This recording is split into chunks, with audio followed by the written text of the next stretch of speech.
Tony Bigode. Nós estamos ao vivo.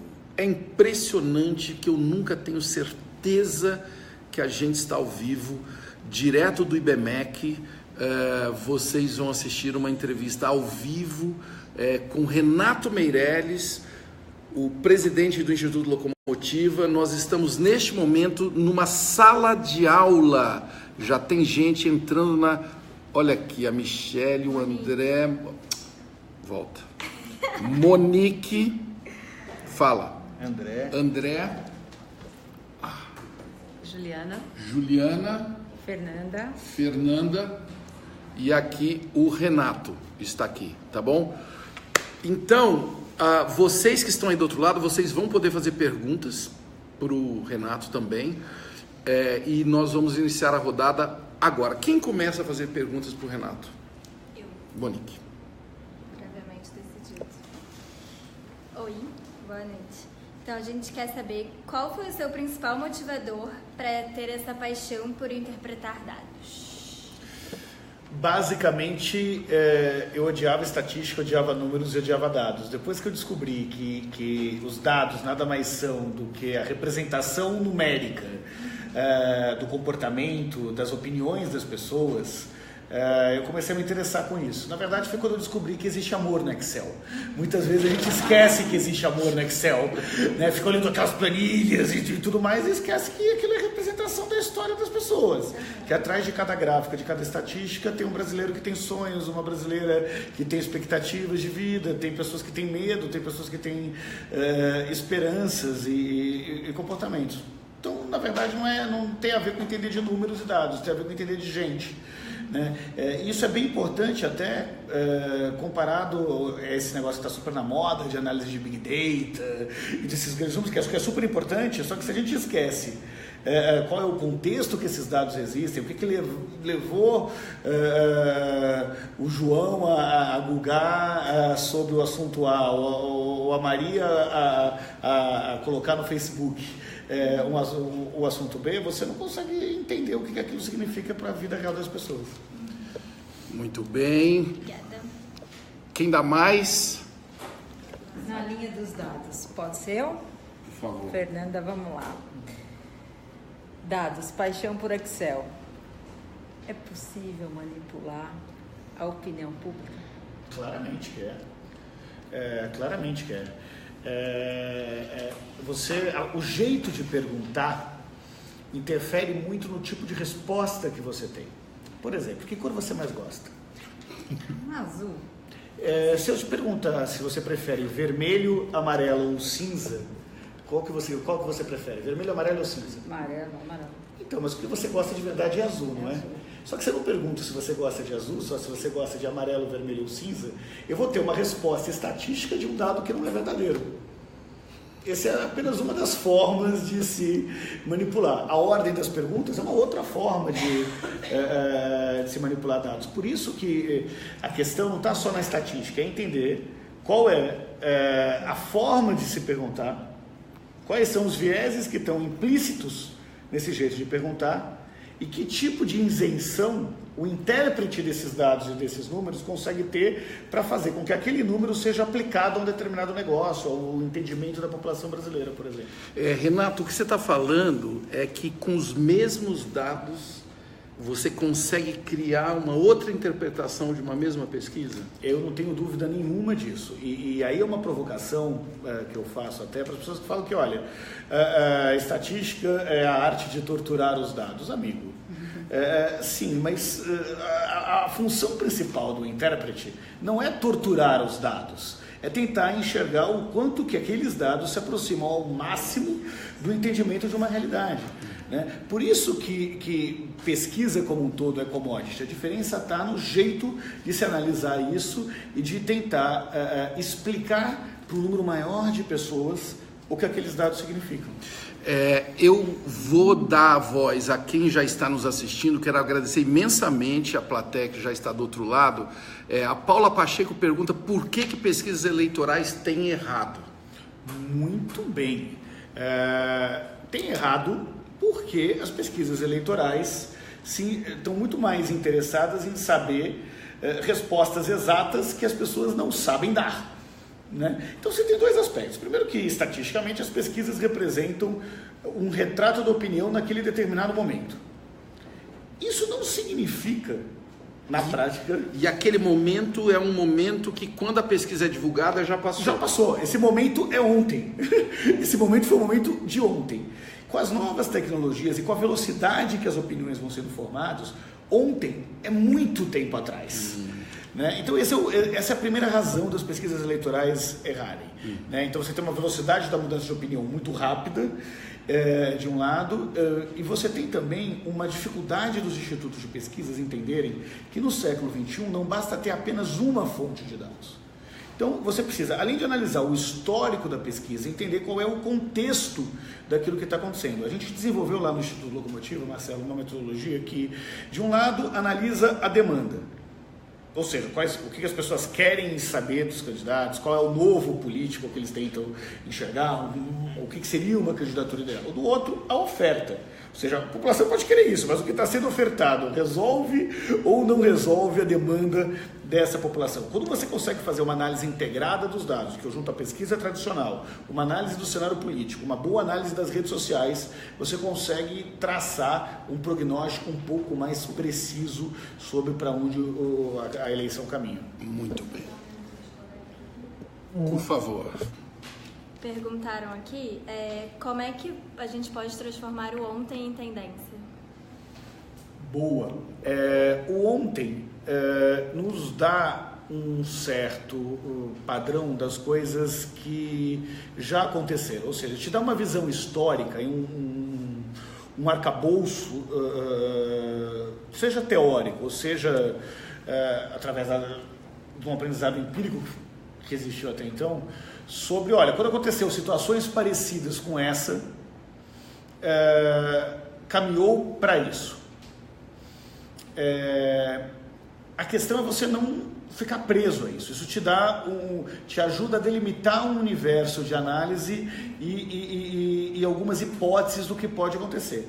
Acontece que o Brasil de hoje não é o Brasil de ontem. A realidade que nós estamos vivendo aqui não é a realidade norte-americana, não é a realidade europeia, ou não é a realidade da África. Então, esse é um dos fatores que se utiliza para, na prática, conseguir formar uma opinião e formular hipóteses sobre as coisas que vão acontecer. É essa a importância. Ele amplia o seu universo de análise de um lado e, com isso, faz com que você afunilhe as hipóteses do outro. Muito bem. Voltando à questão da manipulação de dados, a Locomotiva trabalha mapeando o pensamento do consumidor e muito com a classe B e C, que são a maioria dos eleitores no Brasil. Do ponto de vista ético, você se preocupa com a forma como as suas pesquisas vão ser usadas para influenciar o eleitor e propagar e embasar as fake news? Ótimo. Essa é uma preocupação excelente. E constante, excelente a pergunta e é uma preocupação constante nossa. E é por isso que eu sou porta-voz de parte considerável das pesquisas que a gente usa. Fake news não é algo que está sob o controle de quem produz os dados e produz as interpretações. Né? O fake news pode ser feito com qualquer um que se exponha de alguma forma. O Marcelo pode fazer vários fake news, editando vídeos e faz. Quanto maior o seu grau de exposição, mais sujeito você está ao fake news. Agora, eu queria aproveitar a sua pergunta para deixar claro o que é o fake news. O fake news é a versão do século XXI da velha fofoca, do velho boato, daquela versão que daquele seu vizinho que não gosta muito de você faz, que ganha uma proporção de divulgação gigantesca no ambiente de redes sociais que a gente faz. Mas por que o fake news cresce mais? Será que é só pela tecnologia ou pelo tal do algoritmo? O algoritmo que faz com que você tenha grupos cada vez mais homogêneos entre si e heterogêneos entre eles, na prática leva com que, se a gente entre numa página de uma rede social de alguém que gosta de futebol e mora na Moca, você vai ter certeza que o Juventus tem mais torcedor do que o Corinthians no Brasil. E o fake news é propagado da forma que é propagado, não apenas por quem gera o fake news, é porque as pessoas que receberam aquela informação, se aquela informação combina com aquilo que ela concorda, ela assume como verdadeira. Então os propagadores do fake news é como aquele sujeito que fala, nossa, você é tão inteligente, pensa tão parecido comigo. É mais ou menos isso, né? Tende a gostar daquele cara que pensa parecido com você. O fake news é uma consequência do seu próprio viés. Não tem a dúvida nenhuma que a propagação do fake news, não a geração do fake news, a propagação do fake news é diretamente ligada ao quanto você quer propagar o seu próprio viés. Qual é a importância da gente ter consciência do viés? Cara, viés é tudo. A gente, eu digo... A sociedade. Viés é tudo. E vamos entender que não existe neutralidade. Assim, essa ilusão da neutralidade pode ser da opinião de alguém, como se fosse dar um parecer imparcial sobre o que está acontecendo. Ou de um veículo formal de informação, um grande jornal, uma grande revista. Isso não existe. Se tem edição, tem viés. Começa por aí. Esse é apenas um dos tipos de vieses que existem. Né? Você não acha que, por exemplo, a gente nas redes sociais, a gente acaba ficando dentro de uma bolha, porque a gente acaba, o viés, aproximando a gente de pessoas que falam, pensam meio parecido com a gente e tal, e aí se você recebe esses dados dessa sociedade, você fica meio, é como você falou lá, quando você saiu de um colégio e foi para o colégio público, o mundo, ampliou. E eu acho que a rede traz um pouco isso, você fica meio na bolha, ou não? Excelente pergunta. A rede traz dois fenômenos, tá? Primeiro que te dá a possibilidade de ampliar os seus horizontes, de descobrir coisas que você nem imaginou, ou de conhecer mesmo pessoas parecidas com você que moram em regiões muito distantes. As redes sociais e mesmo os algoritmos das redes possibilitam, por exemplo, formar algo que cresce cada vez mais, que são coletivos, os coletivos feministas, coletivo do movimento negro, coletivos de ajuda a pessoas que sofrem de uma determinada doença e fazem grupos de apoio para quem sofre essa determinada enfermidade. Isso é um lado positivo. O lado ruim é que você tende a conviver com pessoas e a se relacionar com pessoas que pensam muito parecidas com vocês.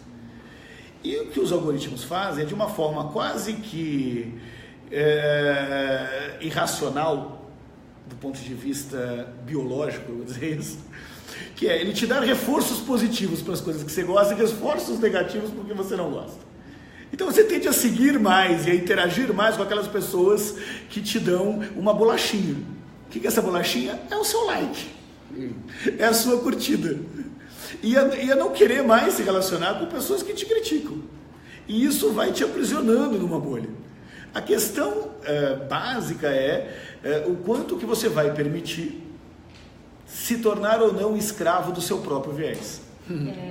Só uma coisinha, só quero aproveitar para agradecer novamente a todos vocês que estão aí do outro lado e reforçar o assunto que a gente está nesse momento aqui. Para quem chegou agora, nós estamos em plena aula do IBMEC, sendo transmitida ao vivo, entrevistando o Renato Meirelles, do Instituto Locomotiva. O Emerson Bento Pereira, que é diretor de tecnologia do Colégio Bandeirantes, está comentando esse momento da nossa conversa e pedindo para o Renato só complementar se ele acha que a inteligência artificial vai ajudar nessa análise de dados. Eu não tenho dúvida nenhuma que a inteligência artificial veio para ficar, é um movimento sem volta e vai nos colocar novos dilemas, né? Inclusive uma discussão do que é inteligência. Porque você pode ter inteligência do ponto de vista dos raciocínios, das buscas de informação, e acho que esse é o setor da inteligência artificial que caminha numa velocidade cada vez maior, né? Eu juntar dados, organizar dados, oferecer respostas a essas perguntas, e vai ter um desafio mais estruturante, eu diria assim, do processo de inteligência artificial, que é o mapeamento das emoções, né?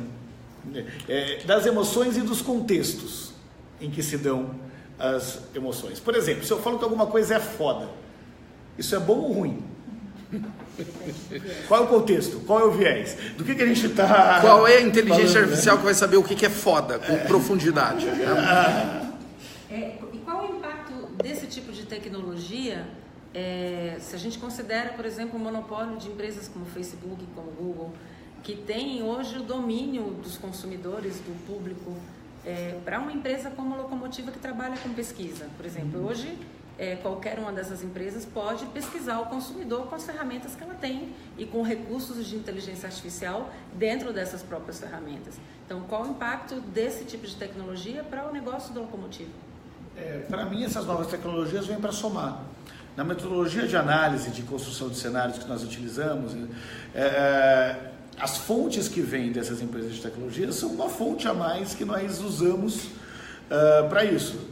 E por que uma única fonte de informação não funciona? Porque tem viés e tem limitações, né?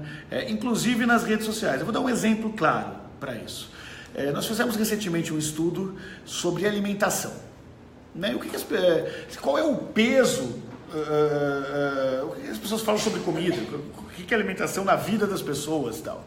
E a gente viu que pela análise de redes sociais, a gente usou várias ferramentas para chegar nessa conclusão. O assunto que mais se fala, o grande trend do setor de alimentação é comida japonesa. O segundo lugar é tapioca.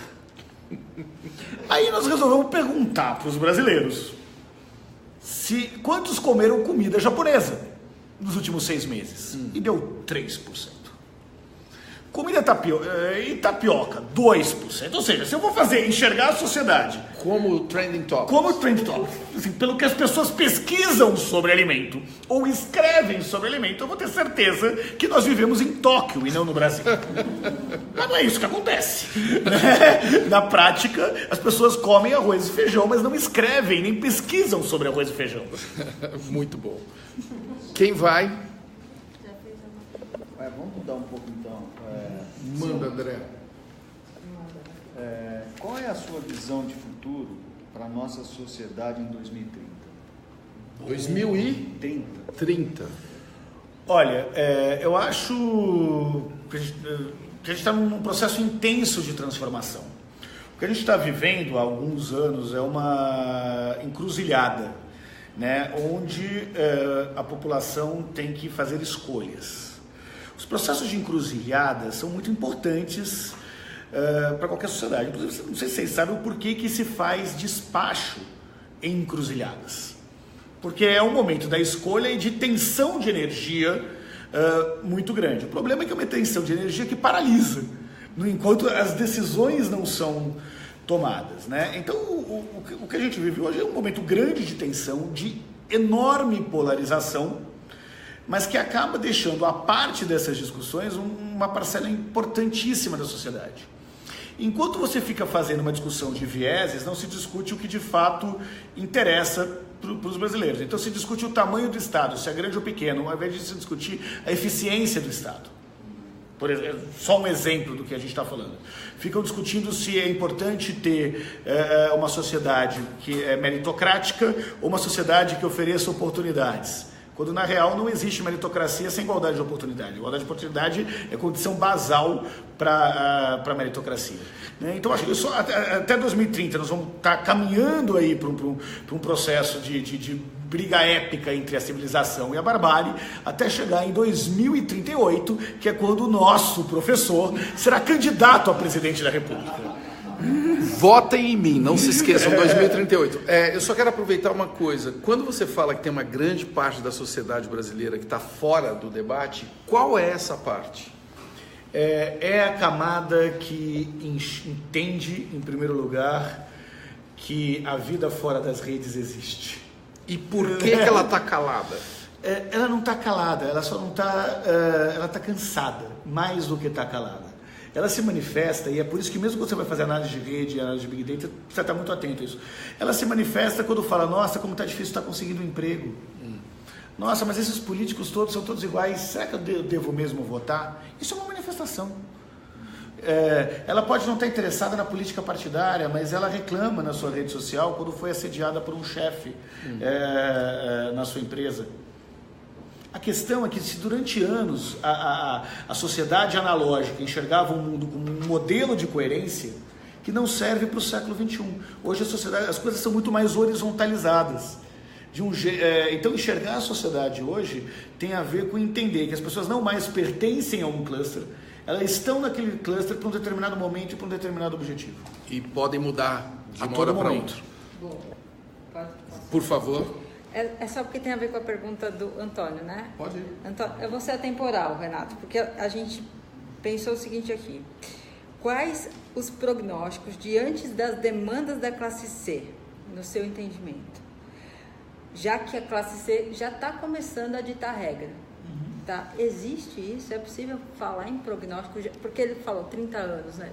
É 30 anos, não é? Olha, isso está convergindo bastante, inclusive com a nossa audiência. A Paula pergunta o que a classe C e D esperam ver na pauta dos candidatos nessas eleições. Então vamos lá. Primeiro, o que a gente vê, que bolso não serve mais para explicar a cabeça dos brasileiros, né? Você teve uma montanha-russa tão grande de mudanças sociais e econômicas em 10 anos, você tem 53 milhões de novos internautas em apenas 10 anos, você tem 9,6 milhões de brasileiros que se formaram no ensino superior. Então eu tenho na classe A um vice-presidente de marketing de uma multinacional e um dono de bar em Hermelino Matarazzo, na zona leste de São Paulo. Eu tenho na classe C um professor do ensino médio com mestrado, concursado e um operário da construção civil. Nada contra ou a favor a nenhuma dessas profissões, mas eu tenho um deslocamento entre o capital cultural e o capital financeiro das pessoas. Então, a classe C não tem mais um pensamento homogêneo como teve nos últimos 15 anos. Né? Então, é muito difícil ter um prognóstico apenas para a classe C. Se a gente for pensar o que une os brasileiros, a gente tem se dedicado lá no Instituto Locomotiva a entender não mais o que separa os brasileiros, mas o que une os brasileiros, a gente vê que tem um consumidor, um cidadão, um eleitor, ajudando a responder a sua pergunta, Paula, que é cada vez mais criterioso nos seus processos de decisão, que quer ser protagonista da sua história, que não topa mais aceitar calado qualquer coisa que o falam. Isso é algo muito bom para o processo de construção civilizatória da sociedade brasileira. Para as eleições, o que a gente vê é que a demanda é por um político que tope perder poder. Como é que é? A demanda é por um político... A demanda dessas eleições próximas é por um político que tope perder poder. O que é a nova política na prática? Não tem a ver se esse cara já foi candidato ou não foi candidato. Tem a ver com um cara que fale o seguinte: olha, a gente precisa colocar a casa em ordem agora, porque do jeito que está não dá mais. Nós precisamos... um candidato que vire para o eleitor e fale: olha, eu quero dar menos poder para os políticos e mais poder para as pessoas.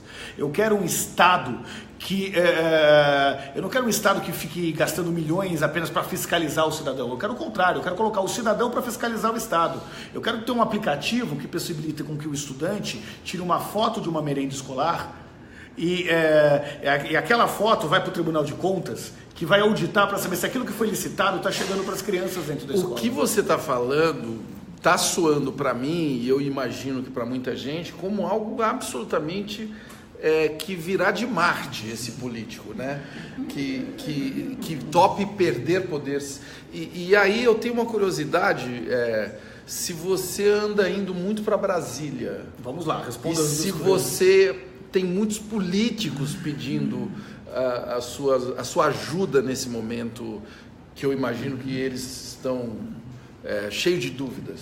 Olha, eu acho que esse político vai vir de Marte e já vai vir da sociedade, vai vir pela renovação política. Eu tenho participado de vários movimentos pela renovação política de forma voluntária, tenho desenvolvido pesquisas sobre isso e acho que isso está mais próximo do que se imagina. A questão é que os políticos tradicionais estão morrendo de maduro e estão fazendo de tudo para continuar no poder, da esquerda e da direita. Então a demanda é por mudança, mas a oferta não é. Uma hora esse negócio vai estourar. Não tem jeito. E respondendo a pergunta, sim, eu vou muito para Brasília e para várias outras regiões, porque parte do que a gente faz no Instituto Locomotivo é fazer análise de cenário. Né? Que quais são as narrativas e propostas que estão sendo ofertados que se adequam melhor ao desejo, ao anseio da população brasileira. Então os políticos não sabem, mas na verdade eu estou pesquisando eles. Né? Então eles fazem um monte de perguntas da sociedade, eu respondo, mas eu também pergunto um monte de coisa para eles, para entender um pouquinho mais. Será que tem algum assistindo essa transmissão? É legal eles saberem que você está pesquisando eles, né? Muito bom mesmo. O nosso tempo está dramaticamente caminhando para um final, mas ainda tem tempo de mais uma ou duas. Você estava falando dessa sociedade que não está mais definida por classe social, né? A Anitta foi convidada no Brasil Conference na Harvard e MIT como referência de uma mulher de sucesso. A participação dela foi noticiada como algo inusitado e ao mesmo tempo polêmico. O brasileiro valoriza o self-made man ou nós somos um povo preconceituoso? O brasileiro valoriza muito o self-made man. Quem não valoriza isso é a elite, que é bem diferente dos brasileiros. A Anitta é um dos maiores casos de preconceito da elite a alguém que veio de Honório Gurgel. A Anitta é uma menina de 25 anos, que lutou contra todas as dificuldades de oportunidades que teve a isso e conseguiu liderar a lista de clipes mais vistos no mundo. A Anitta, com apenas 25 anos, deu um pé na bunda da empresária que passava a perna nela e resolveu tocar a sua própria carreira. E as pessoas só lembram da Anitta como se fosse uma funkeira, com todo o preconceito que em geral existe no Brasil, que é o preconceito de classe. A elite demorou muito tempo para entender e valorizar o papel que a Anitta jogou na cultura e joga na cultura brasileira. Aliás, só passou a entender porque foi meio que goela abaixo. Pelos filhos, talvez. Né? Assim, pelos filhos, muitas vezes. A Anitta é uma nativa digital, né? Cresceu, para ela explicar qual é a estratégia de rede da Anitta. Não é estratégia, é ela. Assim, ela é isso. E um pensamento mais tradicional e conservador da sociedade brasileira tem vergonha, tem dificuldade de entender isso. Mas sabe qual é a principal dificuldade que a elite tem de entender a Anitta? É porque ela em momento nenhum esqueceu de onde veio. Ela não é aquela pessoa que, ao ganhar dinheiro, ao ganhar fama, a vencer o que ele chamaria de vencer na vida, tentou parecer ser o que não era. E isso faz toda a diferença. É muito difícil para a elite que acredita que ela é o aspiracional do resto do mundo. Como que a pessoa não quer ser parecida comigo? Aceitar alguém que deu certo, que tem milhões e milhões de seguidores, que tem um sucesso inquestionável e que, depois de todo esse sucesso, de lançar músicas em várias línguas, volta para a favela para cantar a sua origem e a sua história. Eu tenho uma dúvida que talvez, quem sabe agora você vai conseguir me tirar. Quem é a elite? Essa é uma palavra que eu nunca consigo entender. E até falando da Anitta, eu percebo o preconceito em relação a ela, assim, de uma maneira muito difusa. Eu vejo um preconceito independente de classe. Eu queria entender o que é a elite. Olha, você pode ter uma definição das ciências sociais, que é mais longa, uma definição mais econômica, que tem a ver com quanto ganha. Eu prefiro dizer ou juntar a elite como uma parcela de pessoas que tiveram um conjunto de privilégios ao longo da vida que não estão disponíveis à maior parcela da população brasileira. E se eu tivesse que escolher um privilégio, é um histórico educacional na família. Então, qualquer um que faça parte da segunda ou da terceira geração de universitários da família faz parte da elite. Mas isso quer dizer que quem foi mais educado tem mais preconceito? Exatamente isso. Então a educação não serve para a gente. É que o modelo educacional tradicional não é feito para gerar empatia para entender o outro. Tá. O grande desafio é que você trabalha com uma ideia, que em geral você trabalha com uma ideia de elite para ter uma casta de intelectuais e não intérpretes, entendedores e conversadores com o restante da sociedade. Mas a gente está aqui no IBMEC, nós estamos aqui com a elite nessa sala. A gente estudou empatia. Será que a gente está aprendendo a ser mais preconceituoso? Pelo contrário, eu acho que por estar aqui estudando empatia, isso não está na grade da maioria dos cursos de graduação, isso não está na grade, isso tem a ver com a sua, inclusive, empenho em gerar essa empatia, que aliás é um traço da sua carreira, em falar que de nada vale o conhecimento se não tiver empatia. Tá, eu não fiz essa pergunta para confete, eu fiz essa pergunta para checar a definição de elite. E a gente falou muito de empatia aqui até agora. É só esse intervalo que eu queria fazer. Nós estamos dramaticamente. Tem mais um direito aqui. Show. Aproveitando que a gente falou de família e filhos, as crianças de hoje serão consumidoras dos anos 2040, em média. Quais serão as principais diferenças entre os consumidores atuais e esses consumidores que já nasceram no ambiente de acesso massivo à informação? Acho que a primeira diferença é que as crianças de hoje já são consumidoras, não serão consumidoras em 2040. Elas já são consumidoras e grandes influenciadoras, inclusive, do consumo dos pais. Né? Isso é já mensurado. Super mensurado. Já decidem, experimenta deixar destravado o seu telefone para ver se uma criança não vai lá e comprar um carro até com aquele limite. Então, na prática, o que a gente tem é um amadurecimento precoce de um processo de decisão, por um lado, mas também uma fragilidade que vai passar com que essas crianças entendam o mundo fora das bolhas. Então, a discussão de empatia é fundamental, ainda mais fundamental para essa nova discussão. Para mim, discutir empatia é a civilização contra a barbárie. Mas para essa nova geração que já cresce aprisionada nas bolhas do algoritmo, né, aquilo que eram os muros de Alphaville no passado, hoje muitas vezes se dá pelos algoritmos das redes sociais. E acho que esse é o grande desafio para fazer com que essas pessoas não estejam apenas preparadas para o mundo da tecnologia, elas estejam preparadas para a vida real dessas pessoas. E eu queria terminar dizendo isso. E não dá para entender e ter empatia sem entender viés. Gente, parece que ele está fazendo curso aqui com a gente. É o seguinte, o nosso tempo acabou, mas tem uma última pergunta que eu tenho muita curiosidade, que tem tudo a ver com o nosso curso e com o que a gente falou até agora, e com o que o Gabriel Cairo Nunes está comentando. Ele disse o seguinte, classe, não dá para fazer perguntas porque vocês estão sendo muito claros. Ele está elogiando as perguntas que vocês formularam. Então só me resta perguntar para o Renato qual é a arte de preparar uma boa pergunta. Ali, ó. Era a última, daqui. Olha aqui. Olha aqui que legal, ó. Parece que estava combinado, ó. Preparar uma boa pergunta é, em primeiro lugar, se colocar no lugar de quem vai responder. E complementando, você só coloca se você tem empatia. E para você ter empatia, você precisa entender o viés do outro. Então, chamando de viés o comportamento, a história, a origem, o que está por trás de um pensamento deles. Porque senão você faz uma pergunta que a pessoa vai responder mesmo sem saber se a resposta é aquela. A boa pergunta é aquela que você consegue saber a diferença entre o que a pessoa diz que faz, pensa que faz e realmente faz. Quando você consegue romper num bom questionário de pesquisa, numa pesquisa etnográfica, onde a gente mora com essas pessoas, essa diferença entre o que ela diz que faz, pensa que faz e o realmente faz, você conseguiu ter uma pergunta fantástica, que nada mais é do que uma pergunta que gera uma nova pergunta. Meu Deus, muito obrigado, meu amor. Pessoal, dá um tchauzinho aqui. Valeu, palmas para o Renato Meirelles. Essa foi uma transmissão aqui. Valeu, pessoal. Obrigado a todos que participaram.